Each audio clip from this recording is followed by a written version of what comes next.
Hello friends, welcome to Devanshka diaries. ఇప్పుడు మీరు వినబోతుంది మన్నించు ఓ ప్రేమ స్టోరీలోని 25వ భాగం. వసుధార రిషి కళ్ళల్లోకి సూటిగా చూస్తూ ఇంకా లేదు అని లో గొంతుతో చెప్పింది. దెబ్బకి డిసప్పాయింట్ అయిన రిషి మొహం చిన్నగా చేసి, ఏమైంది వసు? ఇంకా ఎందుకు నన్ను నీ హస్బెండ్గా యాక్సెప్ట్ చేయలేకపోతున్నావు? ఇంకా నా మీద అనుమానంగా ఉందా, లేదంటే నా ప్రేమ మీద అనుమానమా? అంటే ఒకప్పుడు వసుమతిని ప్రేమించి ఎలా ఇంత త్వరగా నిన్ను ప్రేమిస్తున్నానని అనుమానిస్తున్నావా అని అడిగాడు రిషి. చచా, అలాంటిదేమీ లేదు రిషి. కాలం ప్రతి ఒక్కరిని మారుస్తుంది. ఎప్పుడో 4 సంవత్సరాల క్రితం నువ్వు వసుమతిని ప్రేమించి ఉండొచ్చు, అందులో తప్పులేదు. కానీ ఎప్పుడైతే నాతో నీ జీవితం ముడిపడిందని తెలిసిందో అప్పుడే వసుమతిని నీ జీవితంలో నుంచే కాకుండా నీ మనసులో నుంచి కూడా తీసేశావని నాకు తెలుసు రిషి. ఇప్పుడు నీ మనసులో ఉంది నేను మన కొడుకే అని కూడా తెలుసు. కానీ హఠాత్తుగా వచ్చి నువ్వు నా భర్త, నా కొడుకుకి తండ్రి అని చెప్పి భర్తగా యాక్సెప్ట్ చేయమంటే ఏ ఆడపిల్ల మాత్రం చేస్తుంది చెప్పు? నాకు కొంచెం టైం కావాలి రిషి అని అంది వసుధార. వసుధార ఎక్స్ప్లెనేషన్కి రిషి పెదవుల మీద చిరునవ్వు చెదరనంటూ మొహంలో వెలుగు రప్పించటంతో ఒక్కసారిగా వసుధారని రివర్స్ చేసి తన మీదకి చేరిపోయి తన మొహం మొత్తం ముద్దులు పెడుతూ, ఐ లవ్ యూ వసు. ఇందుకే నువ్వంటే నాకు పిచ్చెక్కిపోతుంది. ప్రతి మనిషిని చాలా బాగా అర్థం చేసుకుంటావు. వాళ్ళు నిన్ను బాధ పెట్టినా వెనక ఏదైనా కారణం ఉందా అని ఆలోచిస్తావే తప్ప ముందే రియాక్ట్ కావు. ఇది చూసే ఇంత తక్కువ టైంలో నీ మీద నాకు పిచ్చి ప్రేమ డబుల్ అవుతుంది. కాలేజ్లో ఉన్న టైంలో కూడా మొండితనంగా ప్రవర్తించేవే కానీ నీలో ఎప్పుడూ నేను అందరినీ అర్థం చేసుకునే అమ్మాయిని చూశాను. అందుకే నీ విషయంలో ఎక్కువగా కఠినంగా ఉండలేకపోయాను అని అన్నాడు రిషి. రిషి ముద్దులకి వసుధార ఇబ్బందిగా మొహం పక్కకి తిప్పేసి, సరేలే రిషి, ముందు నా మీద నుంచిలే. నీ బరువు మొత్తం నా మీదే వేసేశావు, ఎలా తట్టుకోమంటావు అని లోగొంతుతో అంది. నా బరువంతా మోయాల్సిందే నువ్వే కదా వసు అంటూ ఈసారి హ్యాండ్స్ మీద బ్యాలెన్స్ చేసుకున్న బరువు కూడా పూర్తిగా వసుధార మీద వదిలి వసుధార మీద వాలిపోయి, ఇటు చూడు వసు అంటూ వసుధార మొహాన్ని తన వైపు తిప్పుకొని నుదుటి మీద పెదవులు ఆనించి, కొన్ని రోజులు అందరికీ దూరంగా ఎక్కడికైనా వెళ్దామా వసు అని ఆశగా అడిగాడు. వసుధార అయోమయంగా రిషి కళ్ళల్లోకి చూస్తూ, ఎక్కడికి అని అడిగింది. అక్కడికి ఇక్కడికి అని లేదు కానీ వెళ్ళాలి ఎక్కడికైనా. నువ్వే అన్నావు కదా మ్యాన్షన్కి వెళ్ళినప్పుడు నేను నిన్ను ఎక్కడికైనా బయటికి తీసుకువెళ్తాను అని. అలా ఒక వారం రోజులు అందరికీ దూరంగా మన లోకంలో మన కొడుకుతో ఇంతవరకు పడిన బాధలన్నీ వెనక్కి తోసి మధురమైన జ్ఞాపకాలను పోగు చేసుకోవటానికి వెళ్దాం వసు, ప్లీజ్ ఒప్పుకో అని అడిగాడు రిషి. వసుధార కూడా తన మనసులో సమాజంతో పోరాడి అలసిపోయి ఉండటం వలన వెంటనే ఓకే చేసింది. కానీ వెళ్ళేది మాత్రం తనే అని డిసైడ్ చేసింది, కేరళకి అని. రిషి కూడా ఒప్పుకున్నాడు. అయితే నేను వెంటనే టికెట్స్ బుక్ చేస్తాను, టైం వేస్ట్ చేయటం నాకు ఇష్టం లేదు అని అన్నాడు రిషి ఎగ్జైటింగ్గా. లేడికి లేచిందే పరుగన్నట్టు మరీ ఎక్కువ హడావిడి చేయకు రిషి, రేపు ఈవినింగ్కి వెళ్దాం అని అంది వసుధార. లేదు వసు, అనవసరంగా టైం వేస్ట్ చేసుకోవటం నాకేమాత్రం ఇష్టం లేదు. మనం ఈవినింగ్ ఫ్లైట్కి కేరళ వెళ్తున్నాం వర్షిత్తో కలిసి. ఈ ఒక్క విషయంలో మాత్రం నీ మాట నేను వినను అని సీరియస్గా అన్నాడు రిషి, మళ్ళీ ఏదైనా జరిగి వాళ్ళ హ్యాపీ మూమెంట్స్ పాడు చేసుకోవటం ఇష్టం లేక.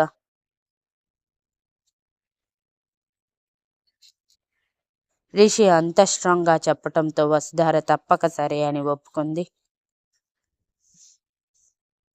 అంతే, రిషి వసుధార మీద నుంచి లేచి తన బుగ్గ మీద గట్టిగా ముద్దు పెట్టి, అయితే నేను ఏర్పాట్లు చూసుకుంటాను, నువ్వు నిద్రపో అని చెప్పి బయటికి వచ్చి ధర్మేంద్ర గారు నిద్రపోతూ ఉండటంతో ఇప్పుడు కాదు, సాయంత్రం చెప్దాం అనుకొని పని మనిషికి చెప్పి జై దగ్గరికి బయలుదేరాడు. ధర్మేంద్ర గారికి అప్పటికప్పుడు తోడుగా ఉండమని చెప్పటానికి. రిషి వెళ్ళిపోయాక వసుధార వర్షిత్ మీద చేయి వేసి రిషి చెప్పిన దాని గురించి ఆలోచిస్తూ, అంటే మరోసారి మా జీవితాన్ని కాంప్లికేటెడ్గా మార్చడానికి ఎవరైనా వస్తారా? అది రిషికి తెలుసా? మరి ఎందుకు ఇలా సైలెంట్గా ఉంటున్నాడు రిషి? పైగా వాళ్ళింట్లో వాళ్ళు చేసింది మొత్తం తెలిసినా ఇంతవరకు ఏ యాక్షన్ తీసుకోలేదు ఏంటి? లేదంటే రిషి ఏదైనా చేస్తున్నాడా? ఎలా తెలుసుకోవాలి? అన్నాడు కదా బయటికి వెళ్దామని. కేరళలో రిషిని అడిగి మొత్తం తెలుసుకుంటాను అని అనుకొని వర్షిత్తో పాటు కళ్ళు మూసుకుంది నిద్రపోవటానికి.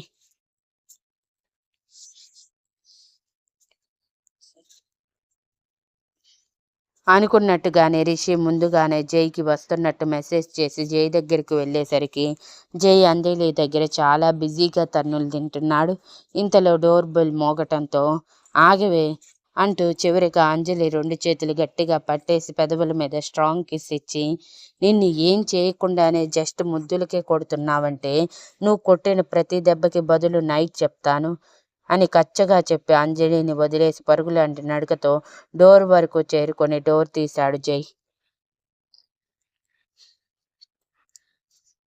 జై వెళ్ళిపోయాక అంజలి చిరుకోపంగా చెదిరిన చీర సరిచేసుకుంటూ నలిగిన జుట్టుని అద్దంలో చూసుకుని, జైకి అసలు వేలాపాల అస్సలు లేదు.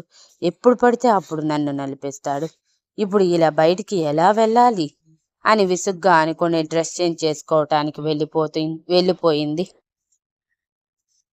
యాక్చువల్గా ఏం జరిగిందంటే అంజలి జైని తీసి చేయటంతో జై ఉడుక్కొని తిన్నాక అంజలిని రూమ్కి రమ్మన్నాడు. తను వచ్చేసరికి రిషితో చాటింగ్లో బిజీగా ఉన్నాడు జై. బికాజ్ అప్పుడే రిషి జై దగ్గరికి బయలుదేరుతూ అదే మెసేజ్ చేశాడు కాబట్టి. జై కూడా ఆ మెసేజ్ చూసి, రారా బావా, నీతో అర్జెంటుగా మాట్లాడాలి, లేదంటే కనీసం నిద్ర కూడా పట్టేటట్టు లేదు అని రిప్లై ఇచ్చి, అంతలో అంజలి రావటంతో ఫోన్ పక్కన పెట్టి అంజలిని 2 చేతుల్లోకి తీసుకొని బెడ్ మీద విసిరేసి, నా మీద వెటకారాలు ఆడతావా? ఇప్పుడు నీకు చూపిస్తాను ఈ జై అంటే ఏంటో అని అంజలి మీదకి చేరిపోయి అంజలి రియాక్ట్ అయ్యేలోపు ఇద్దరి పెదవులు కలిపేసి ముద్దు పెడుతూనే అంజలిని నలిపేస్తూ ఉన్నాడు.